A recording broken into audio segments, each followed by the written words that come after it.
शहाबुद्दीन रिजवी ने आलोचना करी, कहा शरीयत के खिलाफ है और वो राम मंदिर को प्रमोट कर रहे हैं, मुसलमान को इस तरह से रिफ्रेन करना चाहिए और ये हराम बताया।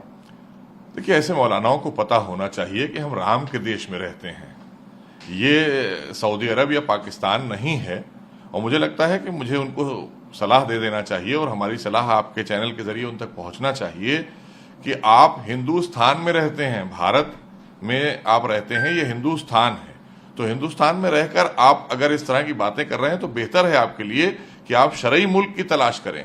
जहां शरई मुल्क हो वहां आप खुद चले जाएं। ये राम का देश है, यहां पर इस तरह की चीजों पर अगर आप टीका टिप्पणी करेंगे तो जाहिर सी बात है आप पर कार्रवाई भी होना चाहिए, क्योंकि ऐसे लोग पता नहीं हो सकता है विदेशी लोगों के इशारे पर काम कर रहे हैं। और इसके भी होगी।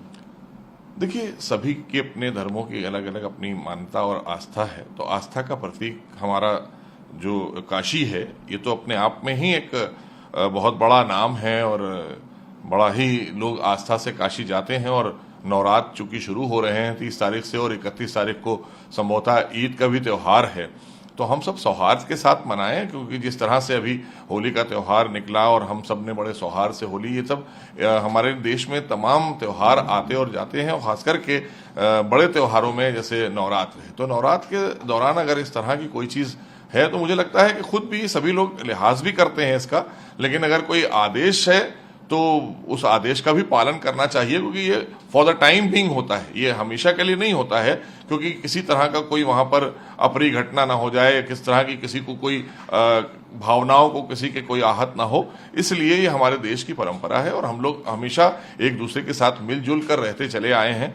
तो मुझे लगता है कि अगर कुछ दिनों के लिए वहां पर इस तरह का आदेश है तो उसका पालन करना चाहिए हमें सबको। और ईद बहुत हर्ष और उल्लास के साथ मनाना चाहिए, क्योंकि आपकी ईद और होली बहुत आसपास है। तो हम गुजिया भी खा रहे थे और अब हमें सिवई भी खिलाना चाहिए। इस मान्यता के साथ हमें आगे बढ़ना चाहिए। क्या अपील करेंगे? सभी से ये अपील करेंगे कि एक मुबारक महीना, मुकद्दस महीने में सबने रोजे रखे और हम सब ने दुआएं की हैं अपने लिए, देश के लिए और देश की तरक्की के लिए, अपनी तरक्की के लिए। तो जाहिर सी बात है कि एक सौहार्द का, एकता का हमारा ये पर्व होता है। इसमें हम गले मिलते हैं, एक दूसरे से खुशियां मनाते हैं, सेवैयां खिलाते हैं, मुंह मीठा करते हैं।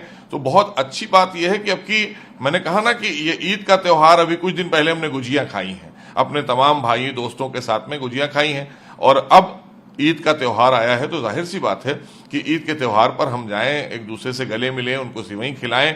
यही हमारे देश की बहुत बड़ी खूबसूरती है भारत की, और उस खूबसूरती को आगे बढ़ाने का काम हम सबको मिलकर करना चाहिए और एकता और सौहार्द के साथ करना चाहिए, ताकि हम देश को आगे लेकर बढ़ें। क्योंकि देश की जो हमारी विरासत है वो यही है, वसुधैव कुटुंबकम। हम पूरे विश्व को अपना परिवार मानते हैं, तो यहाँ तो हम सब एक परिवार की तरह रहते हैं।